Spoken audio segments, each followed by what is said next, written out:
In this video, we are going to be talking about 4 core medieval classes. Our lineup includes Christina, who will be talking about peasants, Alexis with knights and vassals, I will be talking about nobles, and finally Andrea will brief us on kings.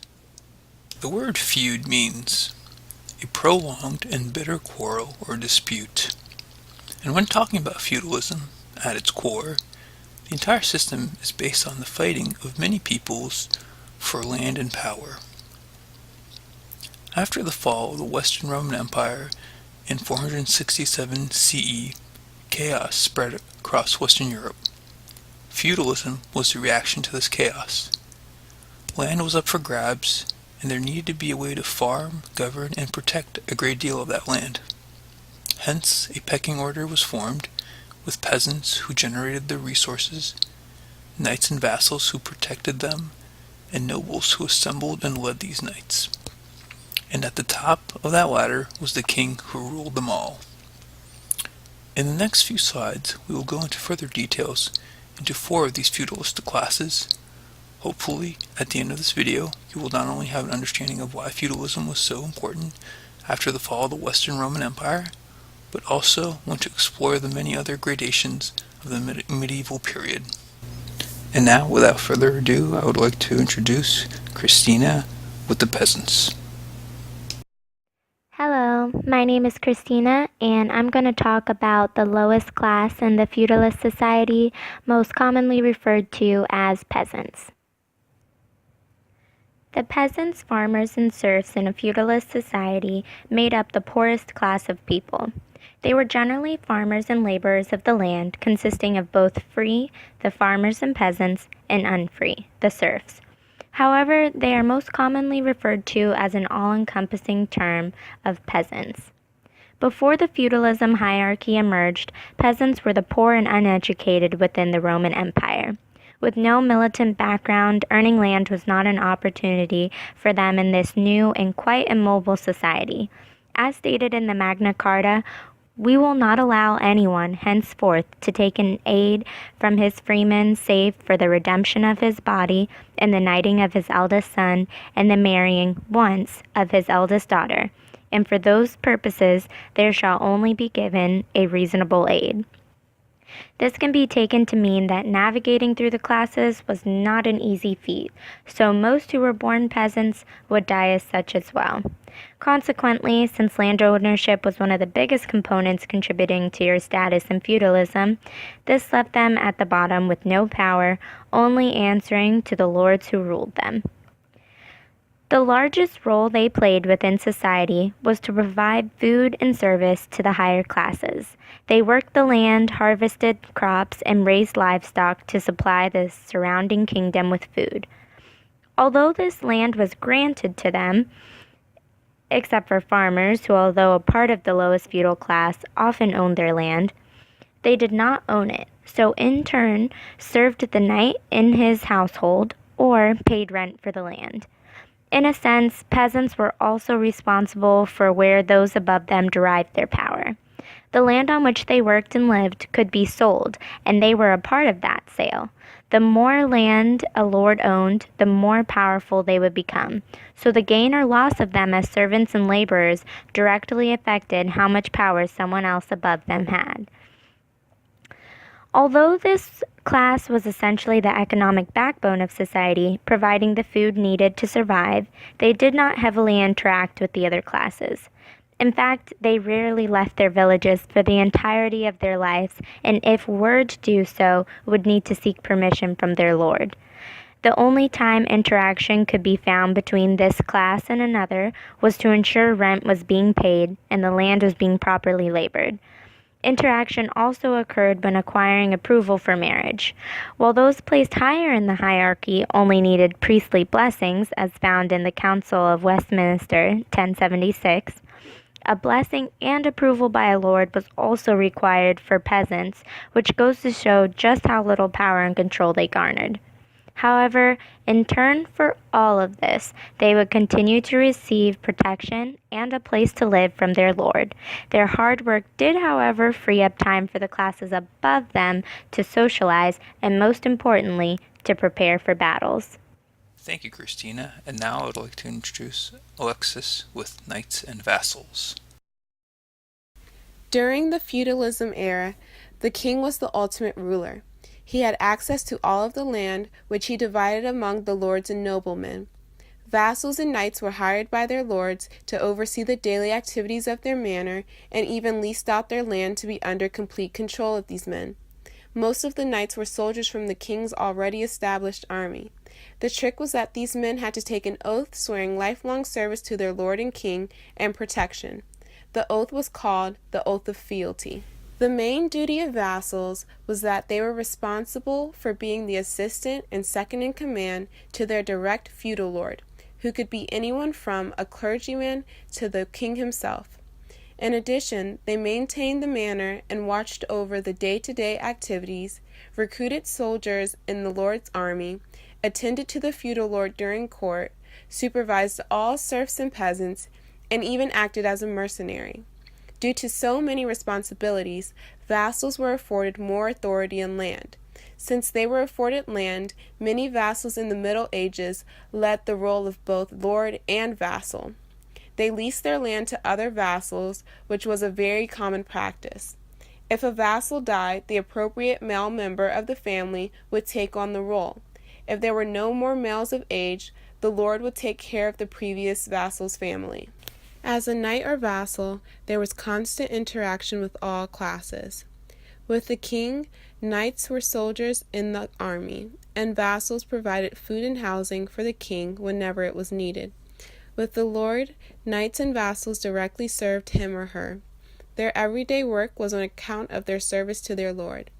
The oath of fealty they had to swear was, "I promise on my father that I will, in the future, be faithful to the Lord, never cause him harm, and will observe my homage to him completely against all persons, in good faith and without deceit." Lastly, with the serfs and peasants, knights and vassals were responsible for overseeing them and ensuring they were doing what they were supposed to. Also, just like they provided food and lodging for the king, peasants provided the same for knights and vassals. Thank you, Alexis, and now I will talk about the nobles. The nobility, derived from the Latin adjective nobilis, meaning well-known, famous, or notable. In medieval feudalism, the nobles were a class of privileged people who were given, by their king, portions of land called fiefs, the plural of which is fiefdoms. During the Roman Republic and Empire, there was a class called the patricians.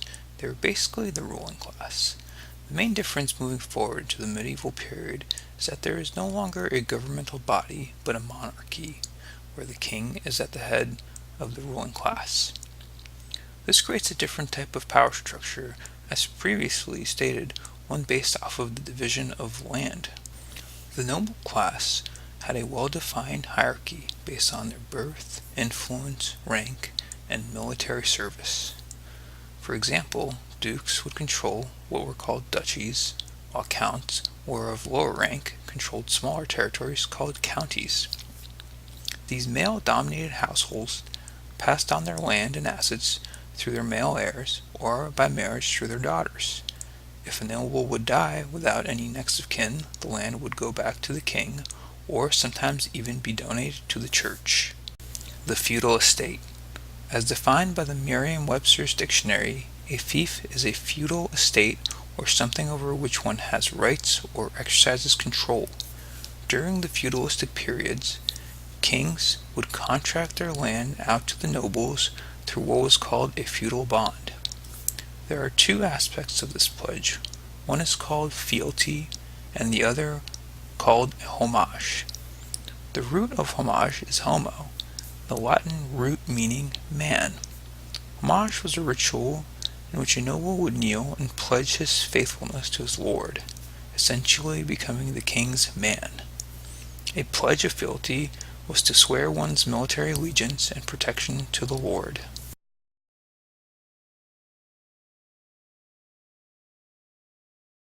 The relationship between the king, the nobles, the knights, and the vassals. The nobles were normally high knights themselves, and would ride into battle under the banner of their liege lord or sovereign. They, like the king, had their own subjects, who were called vassals. The vassals, who were also knights, would pledge their fealty and fight under the direction of the nobles.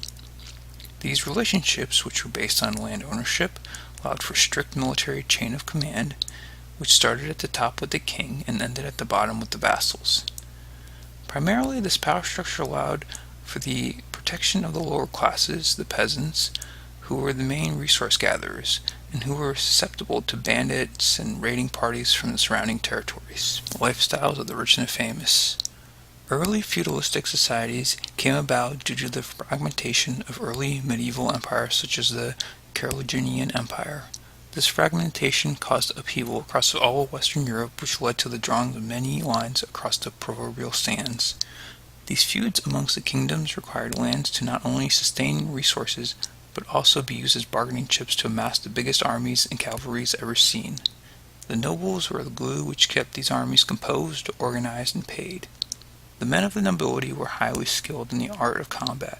From battle planning to melee skirmishing, they were trained from an early age to think and fight for their leadership. They were also extremely well educated for the time period. The women of the nobility were in charge of social events, the children, and keeping the family's name in good standings. In conclusion, the nobles enjoyed the best of everything that the medieval period had to give. Good food, good wine, good clothing. They were well educated for that time period. Most could read and write. Taxes were paid to the nobles, who in turn paid taxes to the king. In their controlled fiefdoms, they were the law, while the king ruled over them, and he was the law. They rallied armies to fight for the kings and their territories, and finally, they squabbled amongst each other, and this caused issue, but again, the king could control them, and this was the hierarchy that basically allowed for feudalism to reign for such a long time. And for our final section, Andrea will talk about kings.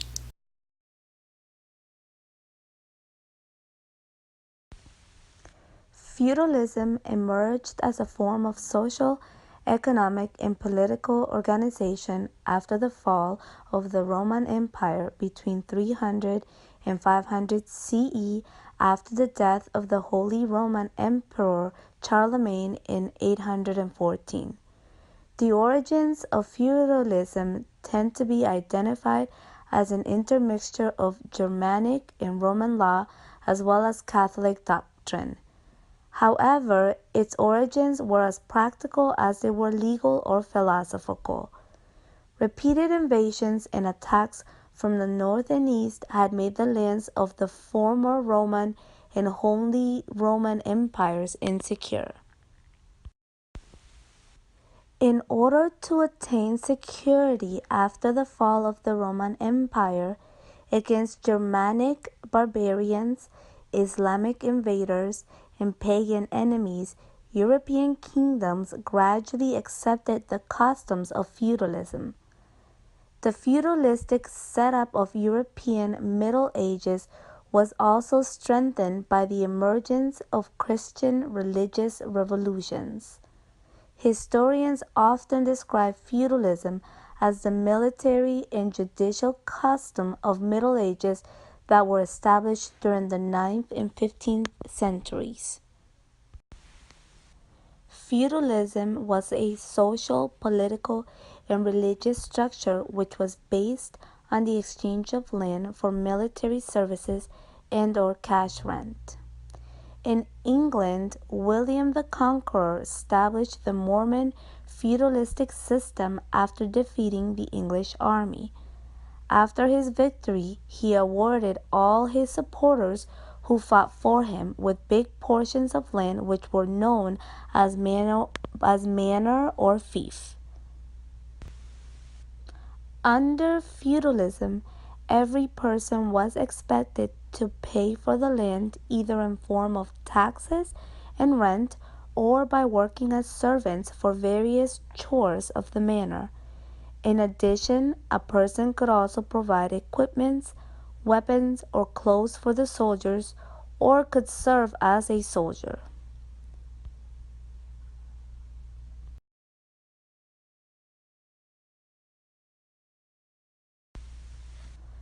The role of a king.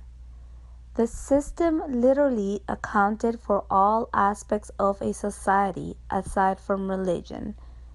The king was in complete control. He owned a large land mass and leased it to trustworthy men called vassals. The vassals had to swear an oath to remain faithful to the king at all times.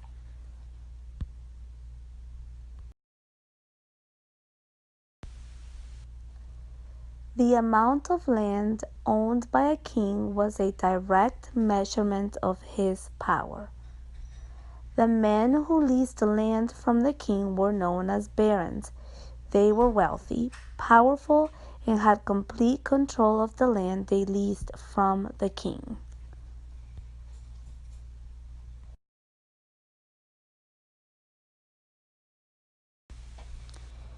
Regions belonging to the king were mainly situated around the royal castle. Land further out would typically be gifted to members of the nobility class, who would collect taxes on the king's behalf, while at the same time extracting labor from resident peasants for their own benefit.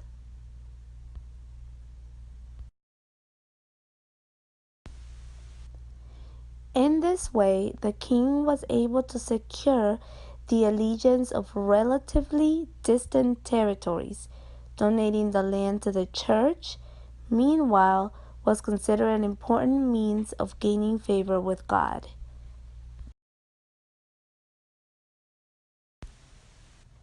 The life of a king was extremely privileged, characterized by fine clothes, valuable jewels, and leisurely amusements such as hunting and being entertained by his court jesters or troubadours.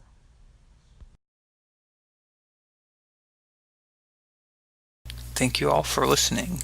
Hope you have learned something new and interesting. I've left a few questions here to critically think about. If you have any other questions or concerns, or you found any issues with what we've said, please leave something in the comments area. Thank you.